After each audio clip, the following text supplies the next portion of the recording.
artist I want to look at. This is Goya. I never had a real big opportunity to look at his work, so it was nice to use this. So he was originally born in Spain.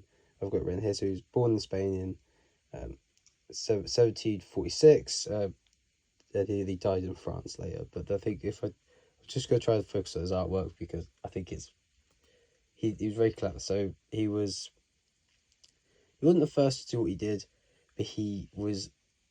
Now I look at it now, I think it's quite funny. He used a lot of kind of grotesque faces.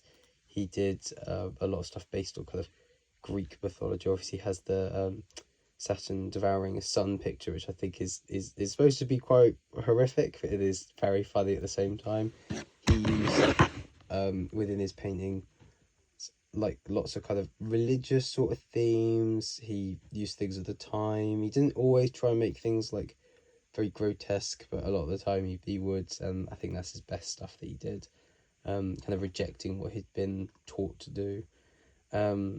He used a lot of transitional things because he within like a lot of his, I think it's pencil stuff when he did his like the donkey headed I think it was the donkey wearing the suit that he did, which I really think is quite funny. He did like a lot of stuff for books as well. He was very funny. I'm not sure if he thought it was funny, and I know there's things I could look at more into him.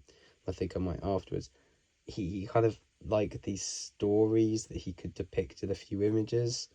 He was really like, it sounds like silly, but he was good at doing these paintings, and I think he did what he did well, and he also unintentionally made it funny. So he did the I gotta butcher this, Los I can't even say Capuchinos.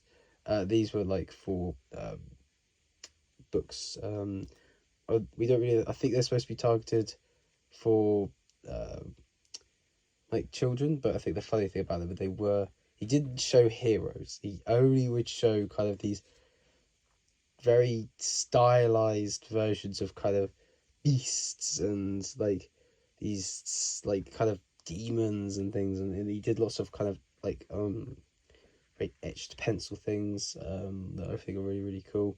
It was very European. A lot of this stuff really that he did was very European, and his style was very timeless. Like it's the sort of thing you could see on an album art, and you'd be like, yeah, no, that's cool, and you wouldn't think it was out of place. And I like his version of these kind of demonic figures. It's very, they're using these kind of early themes of like bat-like wings and these long tongues that he used in a lot of his artwork. He did. I need to find the name. Yeah, the hobgoblins that he did are amazing. The kind of mashed up faces that he did with these huge hands. He did the early sort of kind of ideas of witches. So he did the it's called, I think it's called the pretty teacher with the exclamation mark. I don't actually know what it's from. I can't find the information on it, but it's someone riding a broom backwards with an owl in the background, which I think is really funny. Like his stuff's funny without trying to be funny. He had an early depiction of a small monkey, which in one of his images, which was the never more nor less. Then these are all from his kind of like more penciled stuff, and I think it looks really good and it's funny. Another one he did was the one with another ones with his like bats and owls. He kind of liked his creatures. He liked hooded figures. He was very he knew what he liked, and he didn't go overboard with experimenting in everything. And because I think he got it right, like he had a lot of like humor. My favorite one I think would be this was the 51st like plate which from one of the prints, which was they spruced themselves up, and that is it's an image with these very grotesque kind of demonic figures, and one of them is clipping another one's toenail, and it's hilarious. It's so, it sounds very stupid. It's very silly, and I think his very transitional themes are there.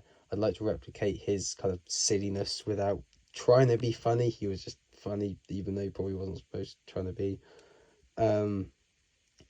And I think this is something I'd want to replicate in my own work, and I think it really relates back to what we've been doing. And I think there's some stuff I could really take from it and use myself.